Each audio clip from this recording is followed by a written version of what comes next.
আজি ৰাতিপুৱাৰ পৰা বতৰটো খুব ধুনীয়া হৈ আছিলে আৰু মই কলেজত যাবলৈ আজি বনালোঁ ফ্ৰাইড ৰাইচ মানে ভাত ভাজি। কাৰণ আজি মোৰ উঠোতে অকণমান সময়টো খেলি মেলি হ'ল। তাৰ বাবে মোৰ এনেকুৱা টাইমো নহ'ল যে মই ভাত বনাই খাই কলেজলৈ যাব পাৰিম।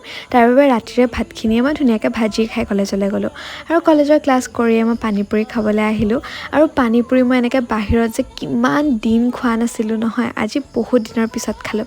আৰু এই পানী আনিব গৈ টিকলে টিকলে যে চকলেটকেইটা আমি যে স্কুলৰ দিনত খাইছিলোঁ 2 টকাকৈ, সেইকেইটা লৈ আনিলে। আৰু জানেনে এতিয়াও সেইকেইটাৰ প্ৰাইচ 2 টকাই হৈ আছে।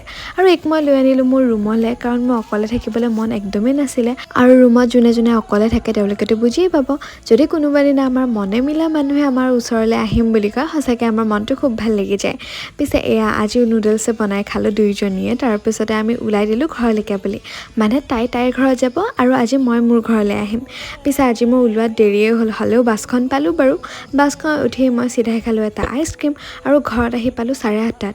তাৰ বাবে মাৰ বহুত খং, কিন্তু উপায় নাই, মাক বুজাই কৈ দিলোঁ যে আজি মই ট্ৰেফিকত বহুত বেয়াকৈ ফচিছিলোঁ।